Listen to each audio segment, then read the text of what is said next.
fashion TV, out of fashion TV, supported artists like you and me, out of fashion TV.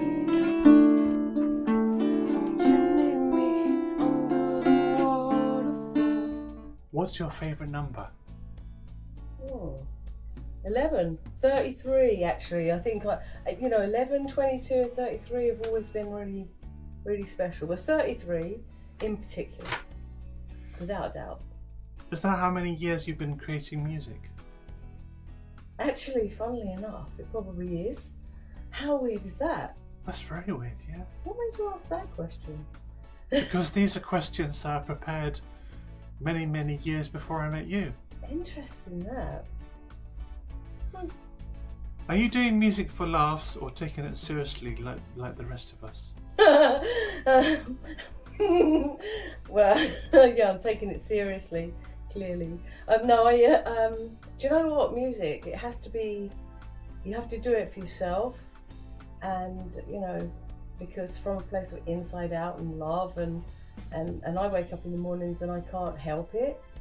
At some point during the day, I have to pick up an instrument and play it, and or write something, or as you know, I'm a visual artist, so I will paint something too.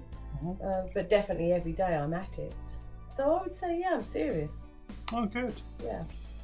What or who has made you believe that you can actually become successful from a career in music? Well, apart from you, meeting Yui on Southbourne High Street had a big part to play in it. But I grew up around musicians, and it was always in my heart. And I love music in general. Any kind of music, really. I liked dancing growing up, so I was really into disco music and the disco people, and I like that. I like that sort of that upbeat tempo, and that would be like from a range of I was exposed to so much different types of music growing up. With 3 older brothers and both parents all playing different music in different rooms. So I've been influenced by a lot of things, and I don't know if I could actually put my finger on anything in particular. Okay. Because when I write something, like I said, I think it just comes from inside out, rather than, obviously sometimes I hear music and I might think, I love those chords, so I might use those chords in a different combination at a different speed with a different drum beat, different words, different melody, totally different song, but it's been inspired and developed by something else and someone else. And absolutely, Can you remember the last band that you saw live? Yeah, Rolling Stones. Really? When was that? That was at the Park in London. Must have been about 5 years ago. That's since then I've seen a lot of smaller bands and stuff, unheard of, open mic nights, and I quite enjoy watching people getting off the ground and watching them develop and getting their confidence in that.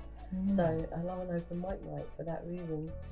I did see a really good tribute band, and that was Kate Bush, as it happens. Really? Where? Yeah, and she actually was one of my favourites growing up. Not only did we look similar, and people always used to say, "Oh, you look like Kate Bush."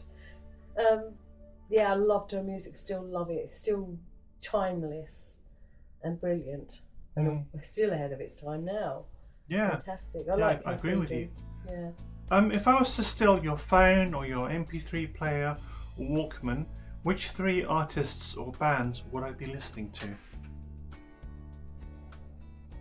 Crikey. Well, as you know, I recently got a spot on Dreamcatcher Radio as a DJ, so my phone isn't as it used to be. It's now absolutely full of all kinds of music and different things, more so than one artist or anything. I keep up with what's going on currently, and obviously I love all the old stuff. You're going to find too much to narrow down, really, to be honest. But you're welcome to have a look. It's right here. You want to see? You can have a look right now. I'm getting way too comfortable. Yeah. Let's see. I'm just gonna put on whatever song is actually on next on my Apple Music. Just see what comes out because it's quite interesting. Yeah. Let's see what I've got going on. How funny. Right, there we go. This is my. Let's shuffle it. Oh, we've got a bit of Peter Gabriel. In Your Eyes. Is that the one? Yeah, it's there, In Your Eyes. Peter Gabriel. Okay, so What for the interview, we've got a whole mix of things. There's loads of stuff there. Peter, so who's the first three? What on my the first three? It doesn't work like that on here, I don't think. No. No, Is it all not really. shuffled? Because why? Because I've got all different playlists for different things. So my Dreamcatcher Radio playlist is here, and it's got hundreds and hundreds of songs. But when I started making that was ages ago. So the latest three would be the ones at the bottom. Let's have a look. I can't remember. The latest three would be the ones at the bottom. Yeah, because they'd be the most. How many recent, songs would you say you the got most in your? recent ones. How many songs would you say you got in your playlist? I've got hours and hours and hours and hours of music on there. Okay, I've got. I think it's explicit though. 2-pack, Do for Love. Oh yeah. Woman by Little Sims that I added recently, and Golden Slumbers by the Beatles. I mean, it couldn't be any more vast. But as you go up the playlist, you've got everything in the world in there, like. Precisely, yeah. So. Okay. Do any artists before you influence you, or do you believe that you've got your own sound? Well, I mean, obviously we are influenced, whether we realise it or not. But I like to think I've got my own sound, and that's because nobody taught me how to play the guitar or anything. I just picked it up and messed around with it until such times that the brains and the personality hand could do both of those things, and I could actually sing at the same time. So, yeah, I've just stayed within my limitations and done the best I can to try and tell a story, because I actually love writing. I love writing poetry, I love writing stories, I love writing just what's happening today, and then putting music to it, basically. Okay, And cool. you're an artist, you know as well as I do that you have to have something interesting, you have to base it on the truth. You have to maybe consider that if you ever wanted your music to be used for something else, like an advert or a movie, it has to slide into that too, and have maybe that's a difficult thing, trying to find something that would be suitable with. So yeah, in my mind, that first album I wrote, definitely in my mind, from the beginning to the end, it's a story, it's a love story, it's not your normal love story, as you know. It's got a little quirk in there, it's got a bit of me in there, but every single one of those tracks, if I'm honest, I considered with things like, the choruses, like lucky, lucky, lucky, that it could be used for adverts maybe and things like that. As an artist, you just pray to God that one day someone's going to buy something off of you. Yeah, you're right. You have to think about the marketing from the very get-go, even before when it's still in your mind. So yeah, you have to be smart, and you're definitely smart. Thank you. Imagine a world where there are no record labels or deals, and everything is all down to you. How would you go about achieving 3 of those goals? Do you know what I've always fancied? No, I'm not an advocate for war or anything like that, yeah. But I mean, the people that do go out, the troops and things like that, do you remember how Vera Lynn used to go out and sing to the troops? I don't know why, but if I could just be in a situation where I could sing to people in any kind of situation, like, they would just ease healing, and make yeah. healing, yeah.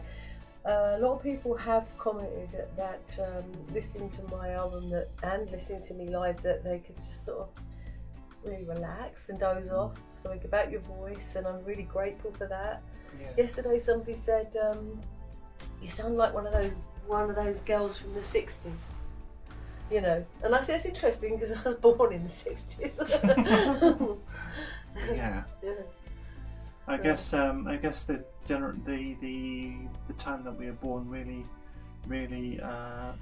plays a big part on the music that we do, or any kind of creation that we do.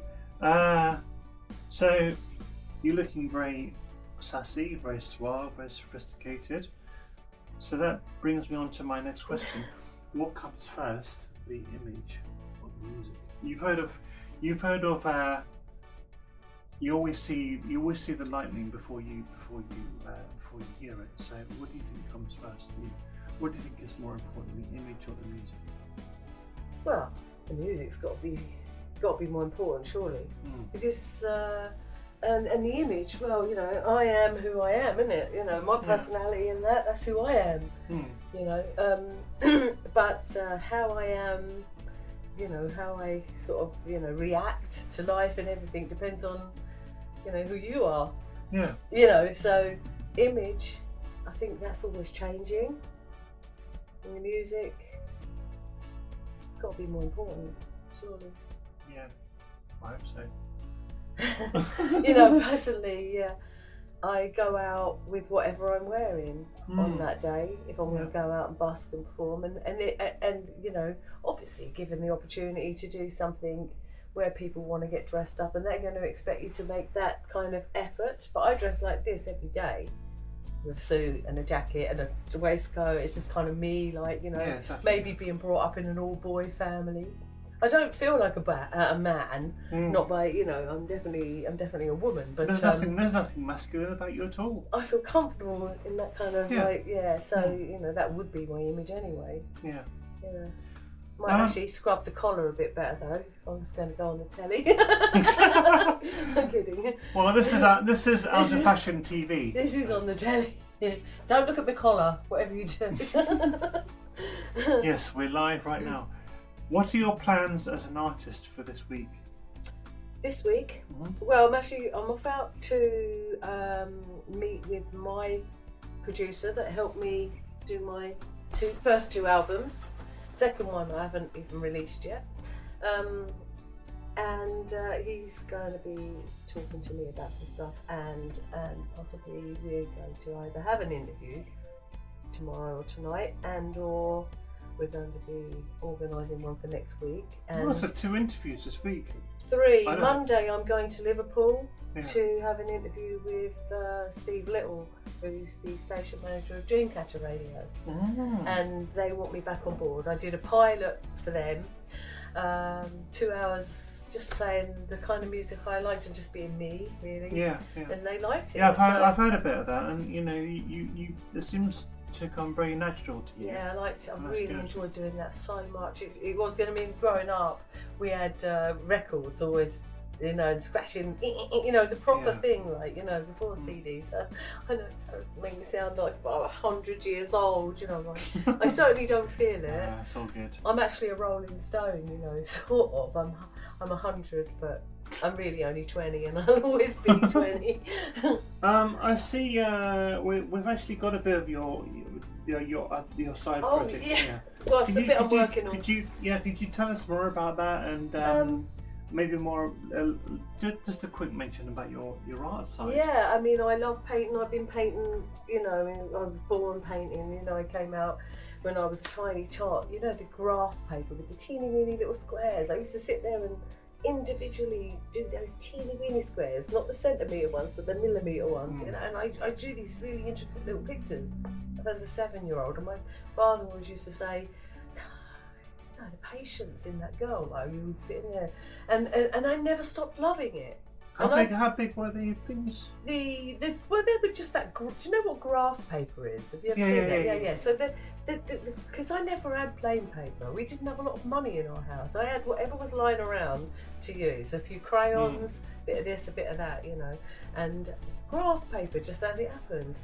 And so I used to just individually colouring the little squares and make cats and suns, you know, it's easy stuff, obviously. You know, but I mean, I never lost the love for that, and I always had something artistic going on in my life, always. I did ordinary jobs, because I was pushed in that direction. Did you have any favourite ordinary jobs, or did you kind of feel like you didn't really fit in? Oh, well, to be fair, I'm very grateful for all the opportunities that I have had that have just happened in the order that they've happened in, and I've had the opportunity to learn how to do many things, and I'm qualified at quite a few things.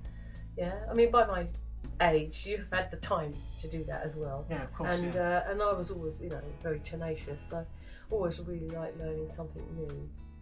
Yeah. Thank you. What would you say your songwriting process is usually like? It depends really. It can go all kinds of different ways. So sometimes I've got a bit of music that I've been messing around with, and eventually I'll just start singing a couple of words to it, and from that will spur a whole bit of poetry and a whole song that fits to the music. Another time, because I've got books and books and books of poetry and writings and absolute rubbish about what's going on in my life and what's right, what's wrong, what's, blah, blah, blah. Sometimes I'll think, oh, I really like those words. And I'll take those words and I'll deliberately try and make a piece of music to go to it. So, it can happen any way.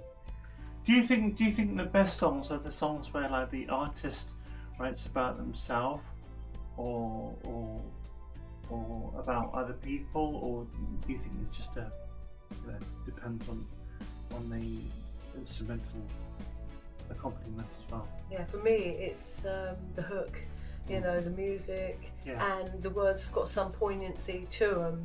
They're maybe a little bit clever as well, thought about, and it's so you know as well as I do. Some of the best songs are written in sort of 12 minutes. Yeah. And you just think, oh my God, where did that come from?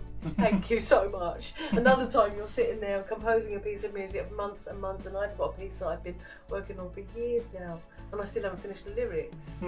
But it's a great piece, and I think, well, I'll just keep putting it back on the back burner until something that really feels like it works with that comes along. Yeah. I mean, sometimes I can just sit there without an instrument sometimes, and the words will come into my head. I've got the dictaphone out. I start rapping into not the best rapper, but I'll start rapping into it. At least you're trying. I'll try anything at once, yeah. Do you think there is enough support for artists in your scene? So where did you say you're from again? Well, at the moment I'm in Hertfordshire. Yeah. So the local scene there, would you say? Do you get enough support as an artist, singer-songwriter there? Actually, there's a few places. In general. There is a few places around and about. I think that generally out on the street you're welcomed. Watford has the Horns pub. It's got lots of different places that have been going for quite a few years. Have great open mics. There's stuff in the village as well. There's definitely some support out there. Okay, there good. is, yeah, Good. I would say so. I mean, it would be nice, wouldn't it, if everybody had equal opportunity to sort of go on the telly and show people what you were capable of. Maybe there's a gap in the market there. A nice TV show where you could, showcase, people that wouldn't otherwise. Actually, there is a way to do that. Get in touch with colleges and universities with the students and see if they want to do anything like that. Because, they're starting off that kind of thing. There's a really terrific music school just down the road from me. Down in Garston, Hertfordshire. Yeah, and I know that they've got a lot of young people there. They're doing all kinds. They're doing videos, they're doing music. And that's my next stop when I get back, actually. I'm going to go down there and have a word with Alan. He owns that, or he runs all that, and I want to see if any of those youngsters want to get involved in the Dreamcatcher thing. Because originally I wanted to play unsigned acts for that very reason. Yeah. But as it turned out, I ended up just playing songs that I like. But over the weeks and months, now they've asked me to come back. But as a permanent fixture, I'll probably, do different shows. Yeah, definitely like an unsigned artist day of the week or something. That would sound good. Yeah. I did play some unsigned artists on my first show. Yeah, I remember, yeah. Including Ethereal UK, who I am a massive fan of. You know. I'll let her know. So we're coming to the end of the interview, and thank you very much for being here today. I'm very, very grateful for that. Thank you for having me. One of our viewers, her name is Julia Hawkinson from Essex. She wants to know, what is your opinion on AI? What, writing with AI? I've seen some examples. Well, in general. But in general, I don't tend to use it. I haven't got a choice if I want to, ask Google something. Obviously, that is AI, but I don't go into it. I don't. As a writer, I can write an email without AI. Yeah. It's just where I've ended up. I just so seem to have a knack for it, like. So I don't use AI. No, not deliberately. I've been asked many times, you should do this, you could do that, you could do this. And I said, well, hang on a minute. I'm not in a hurry to write 17 albums, and I'm happy to just go along and do it because I love it. So and AI with writing, blessing. I mean, I have seen some fantastic examples. I mean, when I went down the studio with Matt last year, I remember going in there one day and he said, Anne, listen to this. Because I've written a song. He said, it's about my dog. Anyway, it's a brilliant song came out of there. And I said to him, how have you done that? Because I didn't even know you were a writer. And he goes, I did it with AI. And I went, and I can see exactly how it can come out with the most fantastic, lyrical magic. And, and it can tell you exactly what people are going to want to hear. But is it cheating a little bit? Do you think it's having a big effect on the artistic and musician creative community? Yeah, quite possibly. Yeah. Quite possibly, yeah. I mean, it's difficult to sort out the real ones from the ones that are just sitting on the computer and letting the computer do all the work. Yeah, exactly. All right, now have you spent your time sitting there with your fingers so sore that you've got to put them on ice because you practice so much, because you work so hard at your craft, and then to watch somebody go ding, ding, ding, ding, and then just come up with something in 2 seconds, you're thinking, that kind of puts me out of a job, right? Well, these questions, I wrote these questions before AI came along, and actually got about 2 friends to help me out with these questions. So, yeah, shout out to them. Okay. What advice would you give to artists who were just starting off? Easy. Just be completely and totally your unapologetic self.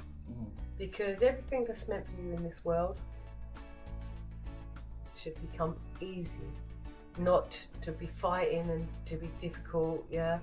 Are you trying to tell me there's some kind of spiritual meaning to that you really want to share with us? I am a spiritual person. I'm a Reiki healer. I didn't know that. Oh yeah. I've been a healer for quite a few years, and a healer monster or a a healing angel. Healing angel. Yeah.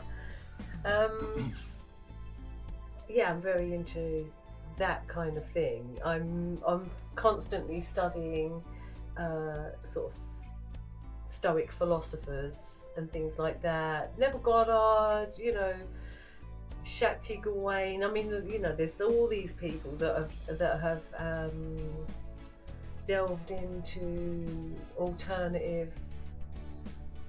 Why does the world work the way the world works? And some people believe, and I think that I've actually seen a lot of evidence of this myself, that your thoughts and your words today create your experience for tomorrow. So, yeah, precisely. What you do today prepares you for tomorrow. Well, it does that as well, but it's even more importantly that you live your life inside your own mind before it actually manifests on the physical plane.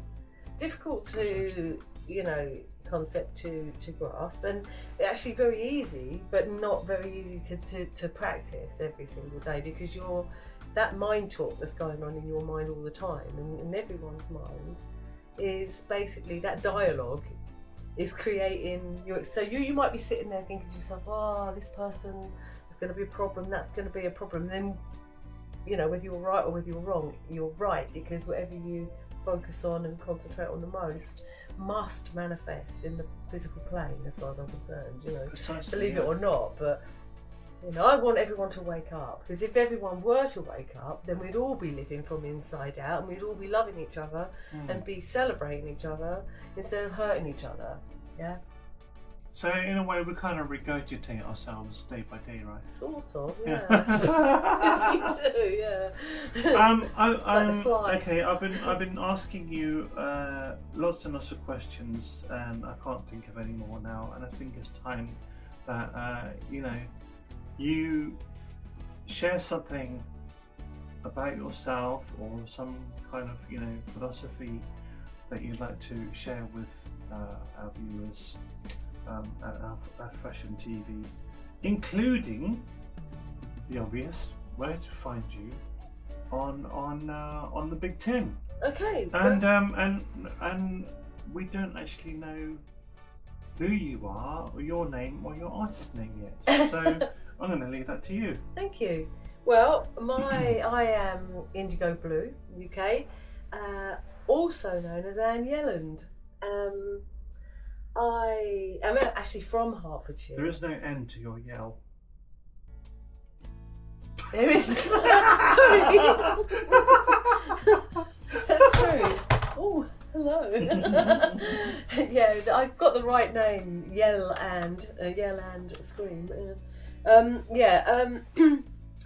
I am from Hertfordshire originally, and came back to Dorset, bought a place here, and that's how I got to know all the musicians and everyone down here. Then went back to Hertfordshire to start again. What was the question? Just a bit more about yourself, and also where to find you online. Oh, that's right. Yeah. Well, I'm very low profile, truth be known, and I think maybe that might have been deliberate to start with, because again, I was doing it for me, you know, because I sort of feel like I had to, you know, because I woke up in the morning, that's the first thing I thought about, writing that album, the second album. I mean, I did not stop from the minute I started to the minute I finished, and I've written a third album now, which I haven't recorded yet. I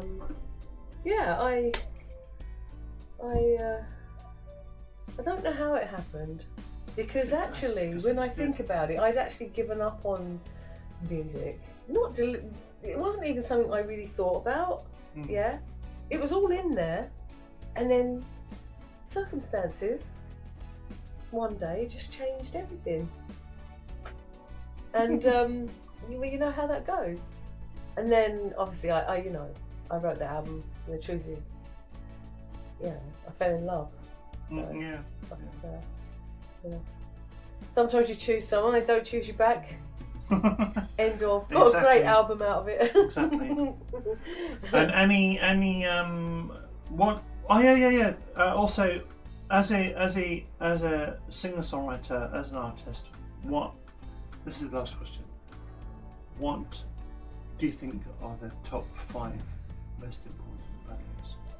What, in life in general or in music? When it comes to being a creative person, artist or singer-songwriter. I think I probably mentioned it earlier, but I think that you have to be completely honest. You have to be completely and utterly your unapologetic self, because you can't portray yourself as one thing and then, well, the reality of that is that you're actually not.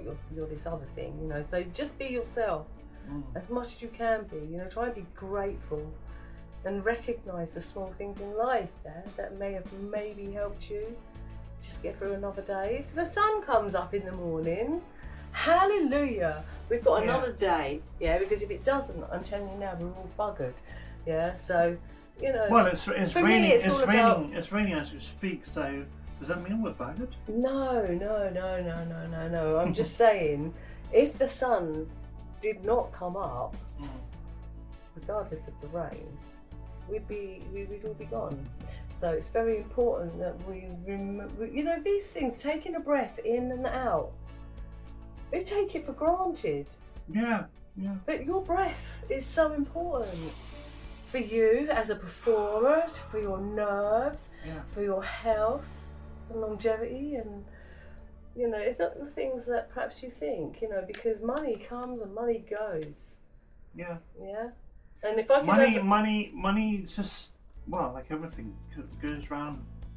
Happy day. Sadly, we need it on this planet the way we are to be able to function and get through everything, and buy food and blah blah blah blah. But given the opportunity, I would think that people would work harder on themselves and in life in general if they were doing what they felt was actually physically right for them, instead of school telling them they've got to be like this, they've got to do that, you've got to do, you know, and being too influenced from the outside in. Everyone would do whatever came naturally to them, and we would all trade that with each other. I would do this for you and you would do that for me, and there'd be a lot more love in the world, you know. Absolutely. Well, thank you very much. Thank you very much, Anne, for coming onto the show. Thank you very much. And I really appreciate wishing you the best with your music career. And your career. At the moment, you can find me on Facebook, TikTok. I've got a few songs on. Are all those Indigo Blue or Indigo Blue UK. TikTok, I love doing the old TikTok. You'll get to know me more personally on there.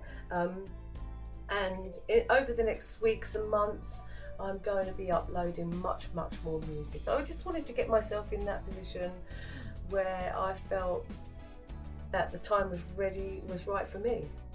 You know, because I've been obviously a visual artist for years. I mean, this is a work in progress, but I paint. Does this have a title? I paint every single day. Well, I had these masks which I bought to do the video Moth, which was one of my songs.